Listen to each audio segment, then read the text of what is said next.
Olá, você acompanha a partir de agora, aqui no Jornal Panorama, as principais informações do Legislativo Capixaba. E a edição desta quinta-feira começa com prestação de contas. A Assembleia Legislativa realiza audiência pública e recebe secretário de Estado da Saúde. O secretário de Estado da Saúde, José Tadeu Marino, esteve na Assembleia Legislativa para prestar contas das principais ações implementadas pela pasta nos primeiros 3 meses de 2011. Em audiência pública realizada pela Comissão de Saúde da Casa, o secretário falou sobre as melhorias promovidas no setor, como a abertura de leitos e o financiamento do governo na reorganização da atenção básica à saúde. O secretário apresentou ainda estratégias previstas no PPA, Plano Plurianual, o planejamento orçamentário do governo. Entre essas ações, a criação de um novo PDR, Plano Diretor de Regionalização, instrumento usado para planejar a saúde pública. A meta é reorganizar as regiões de forma que se tornem autossuficientes no atendimento à população. Hoje, a maioria dos nossos municípios eles têm atenção primária, unidade de saúde, estratégia de saúde da família. Então, nós queremos, através desse novo plano de autorregionalização, dotar as regiões de média complexidade. O que significa isso? Internações hospitalares, um parto com mais qualidade, internações de UTI, cirurgias que fazem com que nossos pacientes vivam em trânsito, ou seja, no transporte sanitário, às vezes até de má qualidade. Então, essa é o encontro dos vulneráveis, ou seja, nós estamos caminhando em direção aos vulneráveis, os caras que têm a dificuldade do acesso à saúde. Então, esse é o projeto do governo. O secretário reforçou ainda a ideia de que a população também precisa se comprometer para que haja um trabalho coletivo em favor da saúde pública. A maioria das pessoas que fumam, se perguntar a elas que se o fumo faz mal, elas sabem que fumam e continuam fumando. E o que o fumo leva? A infarto, a AVC, a câncer de laringe, mas as pessoas continuam fumando.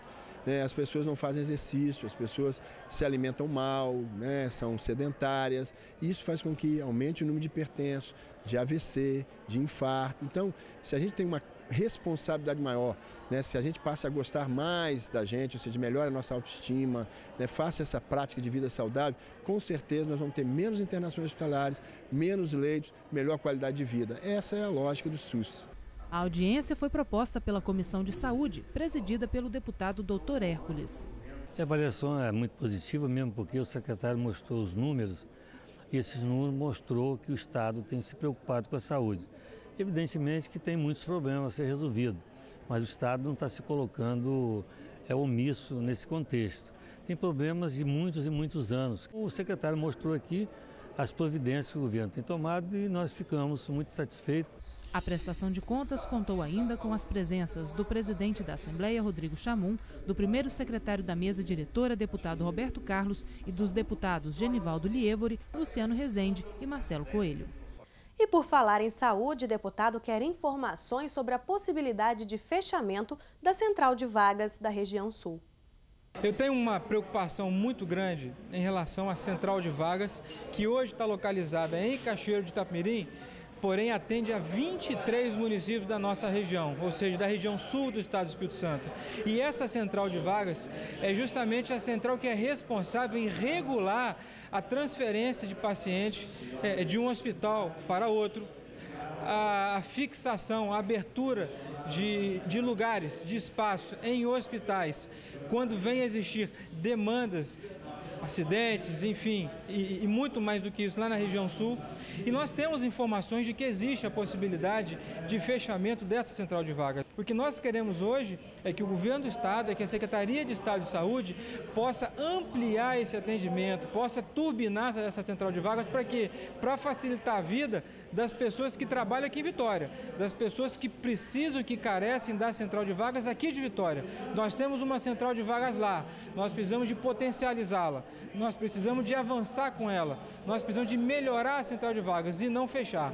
Combate ao tabagismo. Tramita na casa proposta que visa proibir a exposição de embalagens de cigarros nos pontos de venda. A nossa ideia é para que os consumidores sejam inibidos de comprar o cigarro, para que fiquem lá na prateleira como mercadoria para a venda, para que eles tenham dificuldade e a gente possa fazer um trabalho junto com a campanha do governo federal, governo estadual, para diminuir o tabagismo na nossa sociedade. Então, a gente que trabalha contra o fumo para que as pessoas se conscientizem e dificultem cada vez mais aquela vontade de fumar, aquela vontade de adquirir o produto, para que eles possam sentir o prazer no tabaco. Então, a nossa ideia é que esse produto fique escondido e não seja colocado à disposição para que os consumidores tenham facilidade e sejam incentivados a comprar essa mercadoria.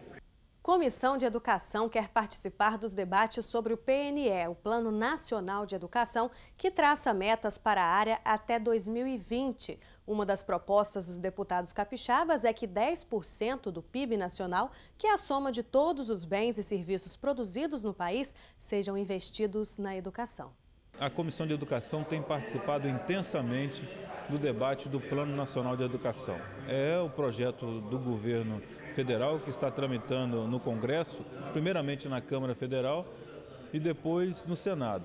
É um tema dos mais importantes que nós temos nesse ano de 2011 e a nossa torcida é que nós tenhamos aprovado ainda esse ano, porque a execução dela, de preferência que já comece para 2012, porque a expectativa nossa, enquanto presidente da Comissão da Assembleia Legislativa, é que possamos estar aqui discutindo o Plano Estadual de Educação em 2012, que será a adequação dessa regra à regra federal.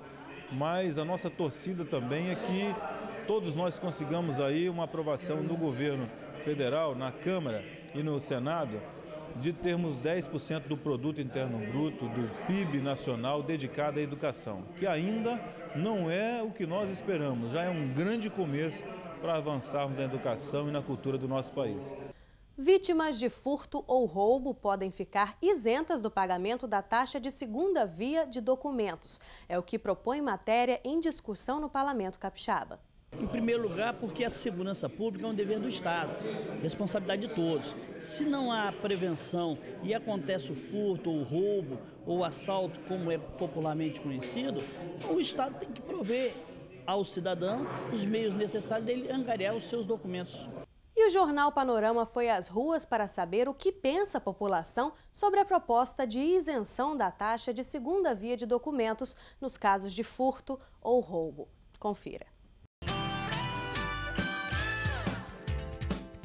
Eu acho que o Estado tem que arcar com esse gasto, porque você já paga uma vez para poder fazer o seu documento. Não é justo se você é furtado ou roubado, já que o Estado não oferece segurança, você arcar com essa despesa mais uma vez. Eu sou a favor do projeto de lei. Eu acho muito interessante e acho bem a tempo, né?